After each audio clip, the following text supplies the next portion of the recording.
Estudié Derecho en Bogotá en los años 80, en medio de la violencia de esa época.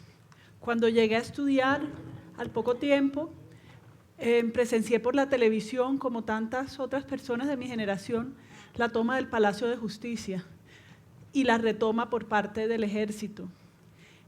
Y nunca olvidaré cómo se veía en la tele en blanco y negro, como tampoco olvidarán mucha de la gente de mi edad, cómo entraban los tanques Cascabel por la puerta, debajo de ese signo que decía, como dice el Palacio hoy en día: colombianos, las armas os han dado la independencia, pero las leyes os darán la libertad. Y ese signo, en el Palacio reconstruido, captura de lo que les quiero hablar hoy, que es el amor por el derecho. El amor por el derecho como proyecto de justicia, incluso en circunstancias de violencia como la que nos ha tocado vivir. Mi romance con el derecho empezó en esa época, en el Palacio de Justicia, no solo viendo las imágenes, sino oyendo la voz del magistrado Alfonso Reyes, a punto de ser sacrificado, que rogaba por su vida por la radio. Y fue un amor que en ese momento fue un poco infantil y que fue creciendo durante la carrera, cuando me tocó al final la Constitución de 1991, con su nueva Carta de Derechos y todas las marchas y toda la ilusión que le pusimos en esa época a lo que podían ser los derechos y lo que podía ser esa transformación institucional.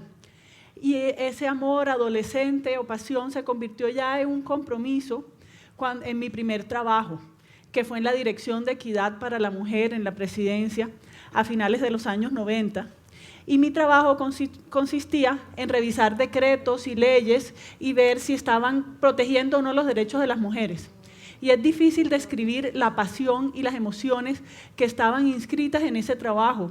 En torno a palabras o frases se creaban y se destruían amistades de años. Tuve relaciones con cantidades de activistas que estaban detrás de un giro, de una frase que dijera permitir, que dijera que era obligatorio. Íbamos a las cortes, íbamos al Congreso. Realmente le apostábamos a la reforma legal como una forma de construir el país, y al mismo tiempo el país se desangraba, porque los años 90 fue la época de la retoma paramilitar y también fueron los años en los cuales la FARC se fortaleció y creó muchos frentes nuevos y aumentó su capacidad de destrucción, y era la misma época. En el 2002 llegué a Harvard a hacer el doctorado y yo quería trabajar era en esto. Yo quería hablar allá de la tutela, de la Carta de Derechos, de los derechos de las mujeres, de lo que habíamos hecho con la Ley de Violencia Intrafamiliar. Y me topé que allá, como en otras ocasiones en Colombia, era como si yo hablara en otro idioma. Recordaba mucho un momento justo antes de irme que estaba haciendo un taller de violencia intrafamiliar en Chigorodó, poco después de una serie de masacres en el Urabá antioqueño, y yo le hablaba a los funcionarios de los derechos de los niños y de los derechos de las mujeres, y me miraban como si les hablara en otro idioma, ellos que estaban sobreviviendo una de las peores épocas de violencia política.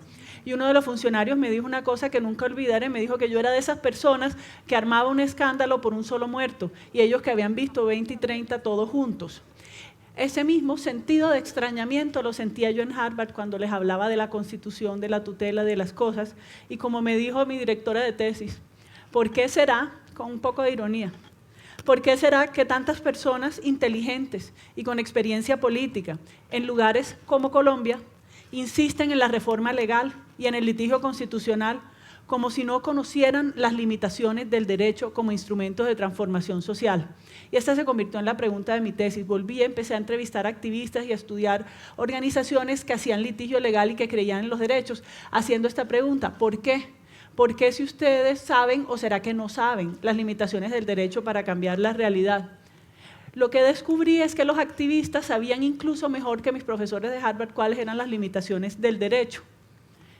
Y lo que me respondían casi siempre estaba en esta estructura: yo sé, y sin embargo. Cuando yo les hablaba por los límites del derecho me decían sí, yo sé, y me contaban mucho más sobre esos límites y cómo era que limitaba y todo el esfuerzo perdido, el tiempo perdido. Pero, y sin embargo, me hablaban con gran entusiasmo, con gran amor de la reforma que estaban planeando, del decreto que necesitaban sacar, del litigio, de lo que acaba de decir la Corte Constitucional. Cuando me di cuenta que esta era la estructura de lo que me estaban diciendo, el yo sé y sin embargo, ese dualismo, fue que empecé a entender lo que llamo el fetichismo legal, o sea, ese amor por el derecho. La palabra el fetichismo legal viene de la tradición de la teoría jurídica y se usa casi siempre como insulto y se ha usado en diferentes tradiciones para decir que hay personas que creemos en el derecho como si no entendiéramos que el derecho no tiene mucho que ver con la realidad o con las cosas que realmente pasan. Estamos enamorados de la norma. En mi análisis empecé a trazar un paralelo entre eso y el fetichismo del psicoanálisis, no el psicoanálisis como ciencia dura, sino el psicoanálisis como una forma de entender las emociones humanas, que es una verdad interpretativa más parecida a la de la literatura y la de la poesía que a la de las ciencias naturales. Una verdad que lo convence a uno de que lo que se está diciendo es verdad emocionalmente.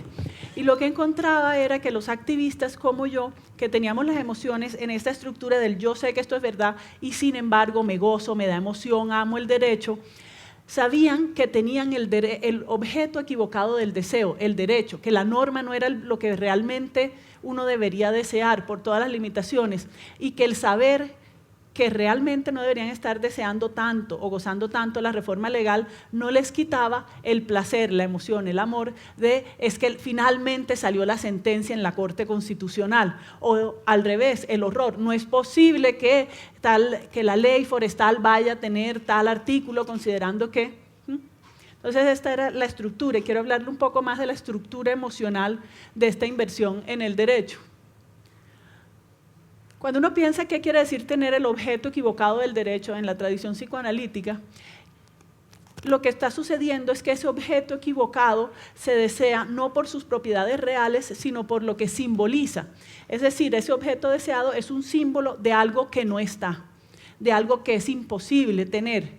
Y se desea ese objeto como un símbolo, como si el objeto que uno desea, que es equivocado, llenara el vacío de algo que no está y que uno realmente quiere que esté ahí.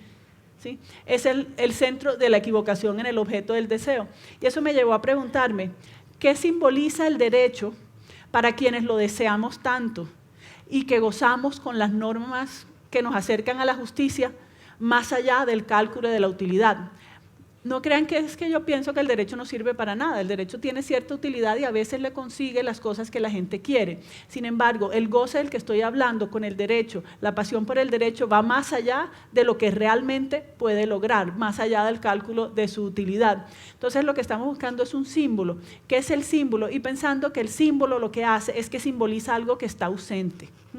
Algo que realmente no está ahí y que es de alguna manera el objeto imposible. Una de las muchas marchas que hemos visto de gente como yo y como tantos ilusionados por la posibilidad de lo que nos puede dar o nos puede traer la norma, si fuera la norma correcta. Mi hipótesis es que el derecho lo que simboliza, lo que suple, el vacío que está llenando, es la ausencia de dignidad humana.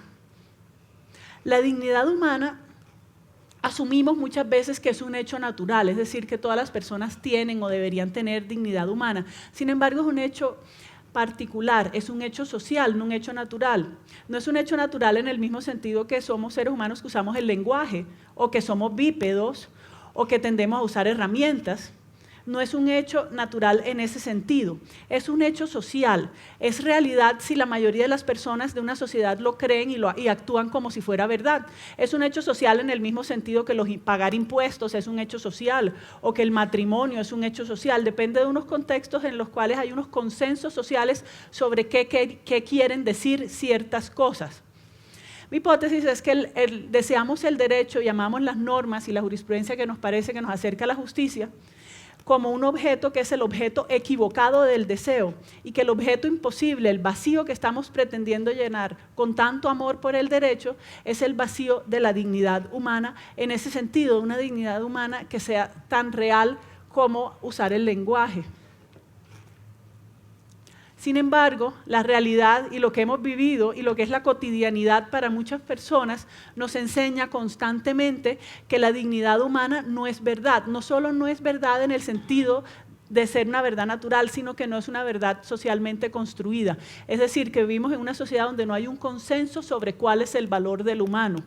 Y la violencia permanentemente nos está mostrando que el valor del humano, de un cuerpo humano, realmente depende de quién es el dueño de ese cuerpo. Y que las cosas que se le pueden hacer a un cuerpo humano son más o menos las mismas que se le pueden hacer a un objeto. Otra forma de decirlo, de explicar este amor por el derecho, es decirle lo siguiente. Normal, ¿qué es normal? Normal es lo que dice la norma, ¿cierto? Normal al mismo tiempo es lo que ocurre todos los días, lo cotidiano. Hay una tensión, cuando hay una tensión entre ambas, los que queremos que el derecho sea cierto, queremos decirle, mire, esto que sucede aquí, esto no es normal. No es normal porque es en contra de la norma.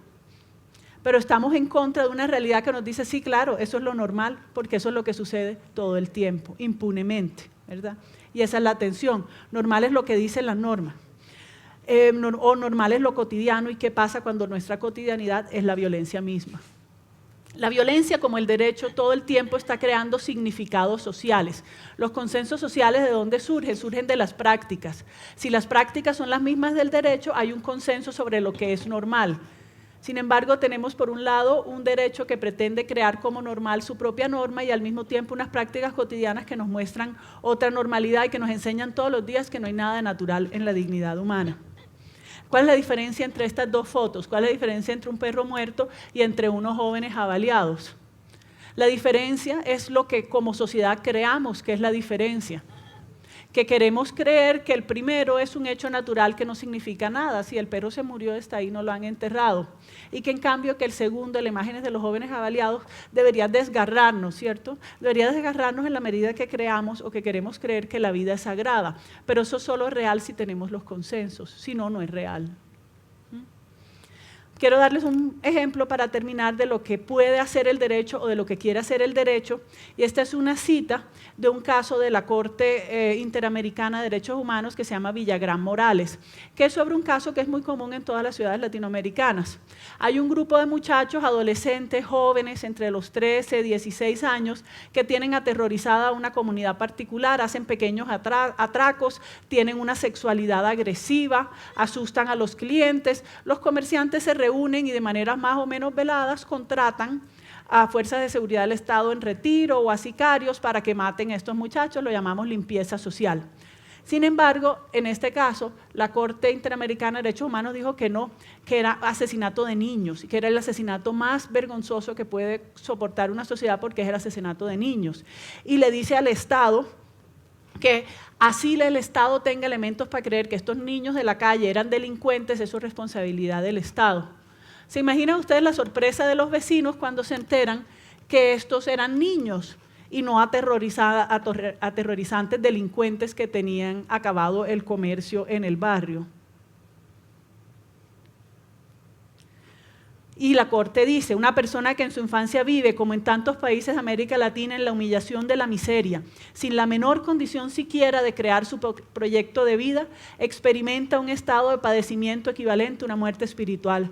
La muerte física que a esta sigue en tales circunstancias es la culminación de la destrucción total del ser humano. Y la Corte se duele con estos asesinatos. Esto es lo que intenta hacer el derecho, ¿sí? Y por eso inspira tanto amor y tanta pasión.